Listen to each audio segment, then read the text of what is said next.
नमस्कार दोस्तों, कैसे हैं आप लोग? मैं हूं आपका दोस्त अमित कुमार दुबे और स्वागत करता हूं आपका आपके अपने YouTube channel what when and how में। यहां पे हम किसी भी टॉपिक को 3 पैरामीटर पे चेक करके बातें करते हैं। वो पैरामीटर हैं व्हाट, व्हेन एंड हाउ। तो आइए शुरू करते हैं आज का टॉपिक। दोस्तों अभी रिसेंटली मैंने 2 वीडियो बनाए। जैसा कि आप सभी लोगों को पता होगा कि पूरे ऑल ओवर वर्ल्ड के जो ट्रेड हैं, उसके ऊपर एक खतरा छा गया है। अब वो खतरा क्या है? जिनको पता है वो तो कोई बात नहीं, जिनको नहीं पता उनके लिए मैं बता देता हूँ कि सुएज़ नहर में एक क्या होता है, एवर गिवन नाम का एक शिप फँस गया है। अब वो शिप कुछ इस तरीके से फँसा हुआ है कि ना तो साउथ बाउंड की शिप्स इधर से उधर जा पा रही हैं, ना तो ईस्ट बाउंड की शिप्स इधर से उधर जा पा रही हैं। अब इस शिप के फँसने का ये नतीजा हुआ कि ऑल ओवर वर्ल्ड का जितना भी बिज़नेस है, जितना भी ट्रेड है, वो नियर अबाउट जितना भी ग्लोबली जितना भी ट्रेड होता है, 12% इसी रास्ते से होता है, ठीक है? और यही एक इकलौता रास्ता है जो कि एशिया को यूरोप से जोड़ता है। इम्पोर्टेंस इसकी ये है। ये सारी चीज़ें मैंने आपको पिछले वीडियो में बता दिया है। उन वीडियो का लिंक मैं इस वीडियो के डिस्क्रिप्शन में डाल दूँगा, आप वहाँ से चेकआउट कर सकते हैं। अब ये समझिए कि स्वेज नहर के स्वेज कैनाल के क्या इम्पोर्टेंस है, आप इससे अंदाज़ा लगा सकते हैं कि अगर अगले कुछ जल्द से जल्द अगर इस मामले का समाधान नहीं निकला, तो इसका असर हमारी देश की इकोनॉमी पे भी पड़ना है। क्योंकि भारत डेली कम से कम 5 लाख बैरल क्रूड ऑयल का इम्पोर्ट क्या होता है यहाँ से करता है, इसी रूट के थ्रू। तो अब उसका भी वहाँ पे फँसा हुआ है, जिसका नतीजा ये निकलेगा कि हमारे देश में पेट्रोल और डीज़ल के दाम भी भागेंगे, महँगाई भी बढ़ेगी इसकी वजह से। और वहाँ के विशेषज्ञों का अनुमान है कि नियर अबाउट क्या होता है, कम से कम इस जहाज़ को हटाने में 5 से 6 दिन अभी और लगेंगे। ऐसा नहीं है कि इसकी वजह से केवल क्या होता है, हम ही लोगों को नुकसान हो रहा है। खुद इजिप्ट को भी इसका काफ़ी खामियाजा भुगतना पड़ रहा है। एक रिपोर्ट के हिसाब से कि हर घंटे इजिप्ट को करीबन 4000 करोड़ रुपए का नुकसान हो रहा है। सोचिए कितना बड़ा नुकसान हो रहा है। तो उसका नुकसान तो हो ही रहा है। तो ये स्विच कैनाल जो है ये काफ़ी चर्चा में है। लेकिन ये ऐसा नहीं है कि ये अचानक से हुआ। कई लोगों के दिमाग में होगा कि आखिर ये स्विच कैनाल है क्या? क्या ये नया कुछ ऐसा बना है, नया रास्ता बना है जो कि क्या होता है एशिया से यूरोप को जोड़ता है? जी नहीं, सुएज़ कैनाल का ये जो रूट है ये बहुत पुराना है। आप कह सकते हैं 3000 4000 साल पुराना है। जो एक क्या होता है चीज़ें लिखी हुई मिली जो सुएज़ कैनाल से रिलेटेड, उनको मैं आज आपके साथ साझा करना चाहूँगा। उनके बारे में आज मैं आपसे बात करना चाहूँगा कि आखिर सुएज़ कैनाल इस रूप में कैसे आया? इस रूप में आने से पहले इस सुएज़ कैनाल के ऊपर अधिकार को लेके फ्रांस, ब्रिटेन और इज़राइल जैसे देश आपस में क्या होता है भिड़ चुके हैं इजिप्ट के साथ क्या होता है इस रास्ते पे कब्ज़ा करने के लिए। लेकिन किसी भी तरीके से वो इस पे कब्ज़ा नहीं कर पाते हैं। तो आइए, आज हम इस बारे में बात करते हैं। दोस्तों, सबसे पहले 1887 और 1887 से 1849 बीसी के बीच में इजिप्ट के शासक होते थे सेनासरत III। इनके शासनकाल में क्या होता है क्या होता है सुएज़ कैनाल के ऊपर क्या होता है, सुएज़ कैनाल को बनाने का कार्यक्रम चलता है। इन क्या होता है सेना शरत 3 के बाद भी कई नेता आते हैं, कई लोग आते हैं, कई राजा आते हैं जो कि इजिप्ट के ऊपर शासन करते हैं और ये मतलब इसका कंस्ट्रक्शन का काम धीरे-धीरे मतलब चलता रहता है। आप इससे अंदाज़ा लगाइए कि 1887 से लेके 1849 बीसी मतलब ये बीसी से रिलेटेड है। यानी मतलब 3000 4000 साल पुराना ये क्या होता है रूट है। और करीब अब इस रूट की इम्पोर्टेंस सबसे ज़्यादा बढ़ी करीबन 300-400 साल पहले जब एशिया और यूरोप के बीच में मैरीटाइम ट्रेड जो है वो मतलब काफ़ी ज़ोर पकड़ने लगा कि मतलब अब इसी रास्ते से आवागमन होने लगा। सबसे पहले फिर उसके बाद 1799 में नेपोलियन ने इस कैनाल को बनाने की कोशिश की। लेकिन कुछ क्या होता है मेजरमेंट प्रॉब्लम की वजह से मतलब वो फेल हो जाता है, वो कर ही नहीं पाता है। फिर 1800 में एक फ्रेंच डिप्लोमेट होते हैं डिप्लोमेट थे और फ्रेंच डिप्लोमेट्स होने के साथ-साथ वो इंजीनियर भी थे, जिनका नाम था फर्डिनांड डी लिनॉय। ये जो हैं वो इजिप्ट के विक्टोरिया जो हैं, सेड पासा, इनको कैनाल के क्या होता है कंस्ट्रक्शन के लिए राज़ी करते हैं और कैनाल का कंस्ट्रक्शन का काम शुरू होता है। 1858 में एक कंपनी बनती है, जिस कंपनी का नाम होता है universal Suez ship canal company.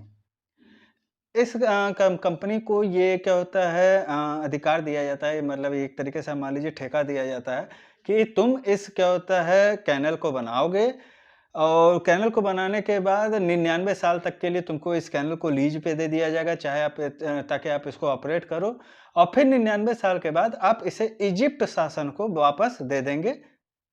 क्या होता है इसका क्या होता है नेशनलाइजेशन करने के लिए बाकी जो भी काम करना होगा। इसके बाद इजिप्ट की जो सरकार है ये इस पे अपना अधिकार जमा लेगी और उसके बाद काम शुरू होता है और इस कैनाल को इंटरनेशनल यूज के लिए 1869 में खोल दिया जाता है। 1869 में इस कैनाल को इंटरनेशनल यूज के लिए मतलब क्या होता है ओपन कर दिया जाता है। और जो ये कैनाल कंपनी थी, जो universal Suez ship canal company, यहाँ इस कंपनी में 2 देश ऐसे होते हैं जो कि मतलब उनकी भी हिस्सेदारी होती है। ये देश होते हैं फ्रांस और ब्रिटेन। इनकी भी हिस्सेदारी होती है, तो सीधी बात है जिनकी हिस्सेदारी होगी वो भी मालिक होंगे और इन दोनों देशों की सबसे ज़्यादा हिस्सेदारी थी, तो ये दोनों देश काफ़ी बड़े मतलब इसके पूरे तरीके से इस कंपनी के मालिक थे। तो होता क्या है कि 1936 की एक ट्रीटी होती है, इन दोनों देश के बीच में ब्रिटेन और इजिप्ट के बीच में और इस ट्रीटी के तहत ब्रिटेन जो है वो अपनी डिफेंसिव फोर्स इस कैनाल की क्या होता है सुरक्षा के लिए इस कैनाल के आसपास क्या होता है मतलब डिप्लॉय कर देती है वहाँ पे मतलब इस कैनाल की सुरक्षा के लिए क्या होता है नियुक्त कर देती है। लेकिन फिर क्या होता है कि 1954 में इजिप्ट के लोग मतलब इस चीज़ का विरोध करते हैं कि अरे भाई जगह हमारी है, हर चीज़ हमारी है और क्या होता है उस पे शासन कोई और कर रहा है मतलब उस पे क्या होता है अधिकार कोई और जमा रहा है। तो इसके बाद फिर इजिप्ट और ब्रिटेन के बीच में एक और ट्रीटी होती है 7 ईयर ट्रीटी। इस ट्रीटी के तहत ब्रिटेन जो है वो अपनी ट्रुप्स जो है जो अपनी सेना है वो क्या होता है स्वेज कैनाल से वापस कर लेता है। फिर 1956 में जो इजिप्ट के क्या होता है प्रेसिडेंट होता है अब्दुल नासिर, ये क्या होता है स्वेज कैनाल का राष्ट्रीयकरण कर देते हैं यानी नेशनलाइजेशन कर देते हैं। जैसा हम लोगों के भी देश में हुआ था बैंक्स का नेशनलाइजेशन हुआ था, जो बैंक्स जो हैं वो पहले प्राइवेट थे फिर बाद में नेशनलाइजेशन के बाद सरकारी हो गए, वैसे ही वो स्वेज कैनाल का भी राष्ट्रीयकरण कर देते हैं। अब इसके पीछे क्या रीज़न होता है कि क्यों राष्ट्रीयकरण करते हैं? तो जैसा कि आप लोगों को पता होगा कि इजिप्ट जो है क्या होता है वो नील नदी उसके पास से बहती है। अब नील नदी को जो है वो उस देश का इजिप्ट का क्या होता है एक तरीके से कह सकते हैं सौरव भी कर सकते हैं मतलब एक तरीके से वरदान भी है और एक तरीके से वो अभिशाप भी है। तो इजिप्ट जो चाहता था वो चाहता था कि इस नील नदी के ऊपर एक डैम बनाना चाहता था। यूनाइटेड स्टेट्स के मतलब अमेरिका की हेल्प से वो एक डैम बनाना चाहता था। और अमेरिका क्या होता है इस चीज़ के लिए हामी भी भर देता है बट मेन समय पे अमेरिका इस चीज़ से पीछे हट जाता है। अब अब्दुल नासिर जो हैं वो इस चीज़ को क्या होता है एकदम क्या होता है सिक्योर कर बैठे होते हैं कि हाँ उन्हें इस क्या होता है इस पे डैम बनाना है बट मतलब अब पैसा है ही नहीं तो बनेगा कहाँ से? तो वो क्या करते हैं कि वो नेशनलाइजेशन कर देते हैं सुएज कैनाल का और जो भी मतलब नियम लगा देते हैं कि जो भी अब इस क्या होता है रास्ते से शिप्स जाएँगे, जो भी वेसल से जाएँगे, अब उनसे टोल टैक्स लिया जाएगा। तो क्योंकि भाई अब डैम बनाना है, डैम बनाने के लिए पैसा है नहीं, तो अब पैसा आएगा कहाँ से? तो इसी तरीके से होगा। बस यहीं से मामला बिगड़ जाता है। अब यही चीज़ ब्रिटिश को जो है वो पसंद नहीं आती, जो ब्रिटेन है उसको यही चीज़ पसंद नहीं आती और वो फ्रांस और इज़राइल के साथ मिलकर मतलब क्या होता है ये कहता है कि क्या होता है अब चलो इस पे कब्ज़ा कर लेते हैं क्योंकि इज़राइल के लिए जो सुएज कैनाल है, ये बहुत इम्पोर्टेंट मतलब पार्ट रखता था। आप ये देख लीजिए मैप में, ये मैं आपको दिखा रहा हूँ। इज़राइल का ये हिस्सा है और ये क्या होता है, ये इजिप्ट है। काफ़ी इम्पोर्टेंट पार्ट रखता है। अब उसके बाद क्या होता है कि 29 अक्टूबर 1956 को इज़राइल जो है, वो युद्ध छेड़ देता है। युद्ध छेड़ देता है मतलब बमबारी नहीं करता है, वो मतलब इजिप्ट के पूरे हिस्से पे बमबारी नहीं करता है। वो केवल उस सुएज कैनाल पे अधिकार के लिए वो आगे बढ़ता है, वहाँ पे अपनी सेनाओं को भेज देता है। लेकिन क्या होता है हिसाब से ये था इन तीनों देश के बीच में ये क्या होता है ट्रीटी हुई रहती है कि हम एक साथ हमला करेंगे। लेकिन जो फ्रांस और ब्रिटेन है, ये 2 दिन बाद हमला करते हैं और क्या होता है इज़राइल का साथ देते हैं। लेकिन क्या होता है इससे कोई फ़र्क नहीं पड़ता है। इन्हीं देश की जीत होती है, यही देश क्या होता है कब्ज़ा कर लेते हैं। फ्रांस और ब्रिटेन जो है वो पोर्ट सेड और क्या होता है पोर्ट ऑफ फवाद इस पे कब्ज़ा कर लेते हैं। ये देखिए मैप में पोर्ट सेड यहाँ पे है और पोर्ट ऑफ फवाद यहाँ पे है।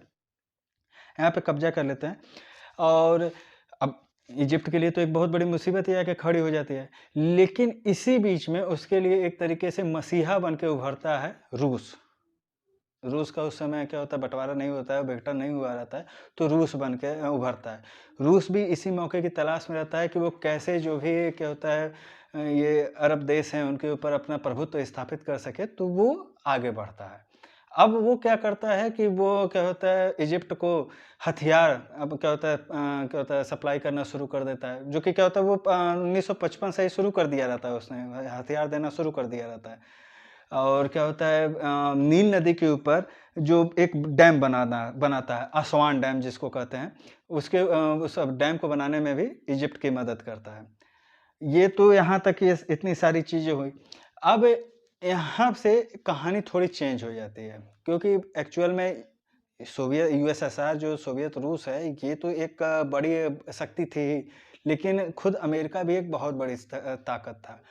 अमेरिका को जब ये चीज़ें पता चलती है, तो वो क्या होता है नाराज़ हो जाता है एक तरीके से इन तीनों देशों से, फ्रांस, ब्रिटेन और इज़राइल से, और ख़ासकर ब्रिटेन से सबसे ज़्यादा नाराज़ होता है, क्योंकि उसे ये होता है कि आखिर जब आप ये काम करने जा रहे थे, आप हमला करने जा रहे थे, तो आपको कम से कम मुझे तो इन्फॉर्म करना चाहिए था।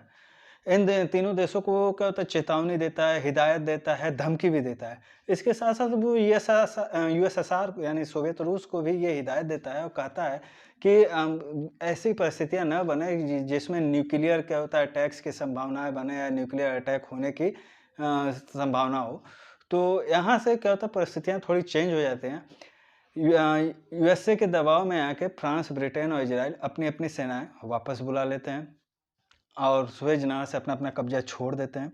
1957 में ये तीनों देश अपनी ट्रूप्स जो इनकी बटालियन होती है उसको वापस बुला लेते हैं और अब यहाँ पे यूनाइटेड नेशन की जो पीस कीपिंग फ़ोर्स है वो इजिप्ट के काफ़ी काम आती है। क्योंकि यही प पीस कीपिंग फ़ोर्स है फिर क्या होता है फिर क्या होता है हॉस्टिलिटी और ये क्या होता है इस सुएज़ कैनाल की सुरक्षा के लिए लगती है। अब यहाँ पे क्या है कि जो ये तो सुएज़ कैनाल का क्या होता है क्राइसिस था। इसके बाद भी अभी काफ़ी सारी चीज़ें आज अभी हम केवल ये इस बारे में बात करेंगे कि ये सुएज़ कैनाल का अस्तित्व कैसे हुआ? कैसे ये इस रूप तक आया? इस घटना के बाद अब्दुल नासिर जो हैं, जो कोई वहाँ के प्रेसिडेंट होते हैं, वो एक सुपर हीरो बन के उभर जाते हैं। मतलब अरब के जो भी देश होते हैं, वो क्या होता है, उनको एक सुपर हीरो के तौर पे देखने लगते हैं। और यहाँ पे थोड़ा नुकसान इज़राइल को होता था, क्योंकि इज़राइल को फिर परमिशन नहीं मिली सुएज़ नहर के थ्रू क्या होता है ट्रेड करने की। लेकिन फिर उसको स्टेट ऑफ ट्रेड के थ्रू ट्रेड करने का क्या होता है ये अनुमति मिली कि आप भाई स्टेट ऑफ ट्रेड के थ्रू आप ट्रेड करो। अब स्टेट ऑफ ट्रेड क्या है ये देख लीजिए। ये स्टेट ऑफ ट्रेड है जो कि क्या होता है इस एक साइड में और यहाँ पे दूसरी ओर देखिए ये सुएज़ कैनाल है। तो आप इससे समझ सकते हैं कि इज़राइल के लिए क्यों इम्पोर्टेंस था कि सुएज़ कैनाल पे वो अपना कब्ज़ा कर लें। तो और इसके बाद फिर क्या होता है एक और युद्ध होता है 6 दिनों के लिए। उन सारी चीज़ों को फिर अगले वीडियो में देखा जाएगा। अगले वीडियो में मैं आपको उन सारी चीज़ों को युद्ध के बारे में और क्यों वो युद्ध हुआ इन सारी चीज़ों के बारे में बताऊँगा। तब तक के लिए मैं अमित दुबे आपसे विदा लेता हूँ। और जाने से पहले मेरी आप सभी लोगों से रिक्वेस्ट है कि अगर अभी तक आपने मेरे चैनल को सब्सक्राइब नहीं किया है तो मेरे चैनल को सब्सक्राइब कर दें। इस वीडियो को लाइक ज़रूर कर दें, कमेंट बॉक्स में कमेंट कर दें, अपने दोस्तों के साथ शेयर कर दें और हाँ, बेल आइकन दबाना मत भूलिएगा ताकि मेरे बनाए हुए वीडियो का नोटिफिकेशन मिले सबसे पहले आपको। तब तक के लिए गुड बाय।